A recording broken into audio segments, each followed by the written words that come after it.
in which 2. I am to show how evidently the full inspiration of the New Testament, in the sense stated above, follows from the acknowledged truth of the history which it contains in all its leading and most important facts. But before I proceed to the discussion of the matter, I must beg leave to observe that, though this is what I apprehend to be the grand argument, and that which may most properly be connected with an exposition of the historical books, I am very far from slighting those other arguments which fall not so directly in my way here. I greatly revere the testimony of the primitive Christian writers, not only to the real existence of the sacred books in those early days, but also to their divine original, their persuasion of which most evidently appears from the veneration with which they speak of them, even while miraculous gifts remained in the Church, and consequently an exact attendance to a written rule might seem less absolutely necessary, and the authority of the inferior teachers might approach nearer to that of the apostles. I believe every candid reader will acknowledge that nothing can be objected to many strong passages in Clemens Romanus, Polycarp, Justin Martyr, Irenaeus, Theophilus Antiochensis, Clemens Alexandrinus, Tertullian, Origen, Eusebius, and some other ancient writers he has mentioned that are now lost. It is needless to produce them here after those valuable specimens of them which Dr. Whitby and Monsieur Dupin have given, and especially considering what my learned friend Dr. Lardner has with so much industry and accuracy of judgment collected on this head in the second part of his Credibility of the Gospel History.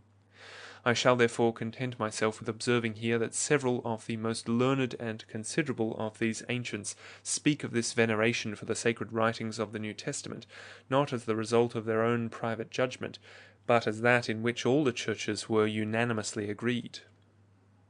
The internal characters of divine inspiration, with which every page of the New Testament abounds, do also deserve our attentive notice, and render the book itself, if considered as detached from all external evidence whatsoever, a compendious demonstration of its own sacred original, and consequently of the certainty of that religion which it teaches, the excellency of its doctrines, the spirituality and elevation of its design, the majesty and simplicity of its style, the agreement of its parts in the most unsuspicious manner, with its more than human efficacy on the hearts and consciences of men, do all concur to give us a very high idea of the New Testament, and I am persuaded that the wiser and better any man is, and the more familiarly he converses with these unequalled books, the more he will be struck with this evidence. But these things in the general are better felt than expressed, and several of the arguments arise not from particular passages, but from the general tenor of the books, and consequently they cannot be judged of but by a serious and attentive perusal.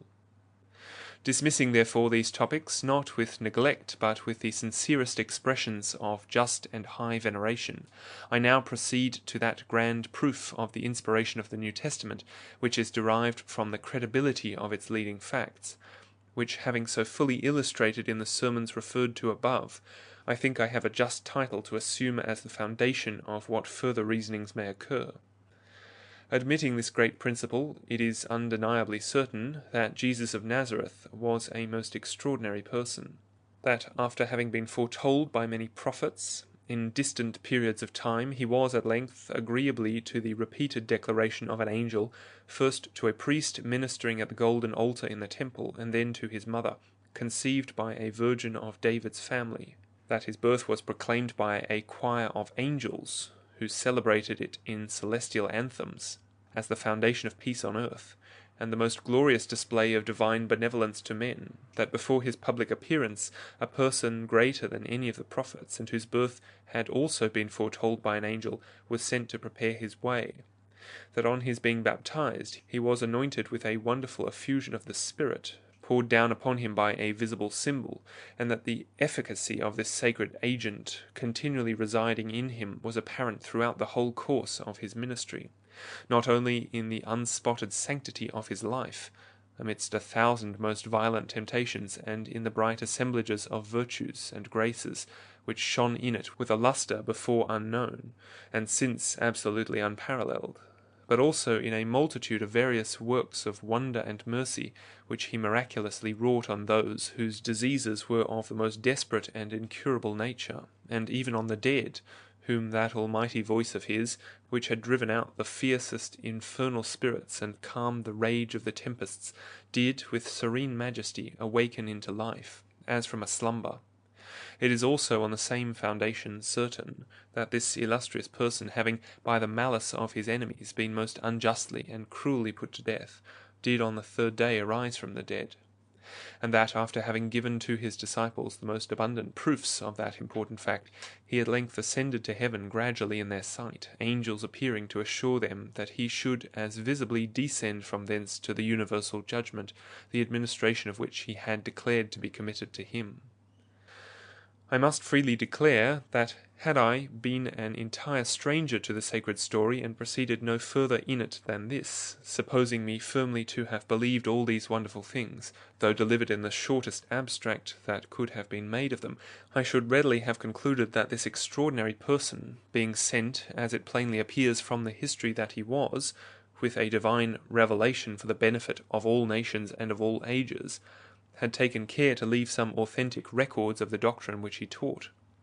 And if I had further found that he had left no such records written by himself, I should naturally have concluded that he took effectual care that some of his followers should be enabled to deliver down to posterity the system of religion which he taught in the most accurate manner, with all such extraordinary assistance from God as the nature of the subject required, in order to rendering their accounts exact. And I believe every reasonable man would draw this inference, because it is very apparent that the great end of this vast and astonishing apparatus, for vast and astonishing it would appear if what relates to Jesus alone were taken into the survey, must in the nature of things be frustrated if no such records were provided, it being morally impossible that unwritten tradition should convey a system of religion pure and uncorrupted, even to the next generation, and much more, that it should so convey it to the end of time. And it would seem, so far as we can judge, by no means worthy the divine wisdom to suffer the good effects of such a great and noble plan to be lost, for want of so easy an expedient, especially since men in the age and country in which these things happened were not only blessed with the use of letters, but were remarkable for their application of them, and for great proficiency in various branches of learning. And if I should not only have an abstract of this history of Jesus which I judged credible, but should also be so happy as to have the 4 Gospels in my hand, with convincing evidences of their being genuine, which we here suppose, I should on these principles assuredly argue that not only the leading facts, but likewise the system of doctrines and discourses delivered in them, might entirely be depended upon, nor could I conceive the truth of such doctrines and discourses to be separable from the general truth of the leading facts referred to above, having, as I here suppose, proper evidences to convince me that the penmen of these books were the persons by whom the memory of these events was to be delivered down to posterity, which is a further principle that none of common sense and modesty can pretend to contest, none appearing as their competitors whose pretensions are worthy to be named. But my apprehension of the full authenticness and credibility of these writers would, on the supposition I am here making, greatly increase, as I proceeded to that excellent and useful book which the good providence of God has now given me an opportunity of illustrating, the Acts of the Holy Apostles, since I learn from thence that in a very few days after the ascension of Jesus into heaven, the Spirit of God was, according to his promise, poured out upon his apostles in an abundant manner, attended with the visible appearance of a lambent celestial flame, and that in consequence of this amazing unction, the poor fishermen of Galilee and their companions were in a moment enabled to speak with the greatest readiness and propriety Latin, Greek, Arabic, Coptic, Persic, and a variety of other languages, the first rudiments of which they had never learnt, and also to perform all kinds of miracles, equal to those of their master, and in some circumstances superior to them. My veneration for the writings of these men, and I here suppose I know those of the New Testament to be so, must be unparalleled when I think who and what they were, And I am so struck with this plain but divinely powerful argument that I must entreat my reader to review with me a little more particularly some of the actions and circumstances of these holy men, to whose writings I am labouring to conciliate his unreserved regard. Let them all be considered as preaching the gospel in that extraordinary manner on the day of Pentecost, and a few days after,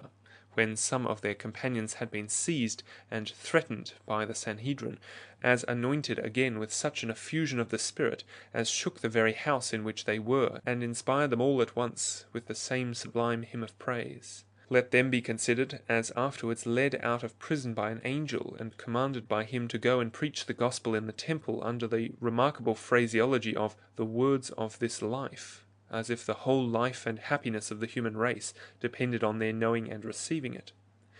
Nor let us here forget that extraordinary power common to all the apostles of communicating the miraculous gifts of the Spirit by the imposition of their hands. Had we nothing particular to say of any one more than these grand things which we hear of them all, it must surely command our reverence to their writings, and set them at a vast distance from any of merely human original. But through the singular providence of God it hath so happened that we have the most particular history of the lives of those apostles, to whose writings we are generally most indebted, I mean John, Peter, and Paul. With respect to John, we know that besides the concern he had in the cure of the lame man, he was favoured with the visions of God in the Isle of Patmos, where our Lord, after an abode of more than half a century on the throne of his glory at his Father's right hand, did him the unequalled honour to use him as his amanuensis or secretary, expressly dictating to him the letters he was pleased to send to the 7 churches in Asia.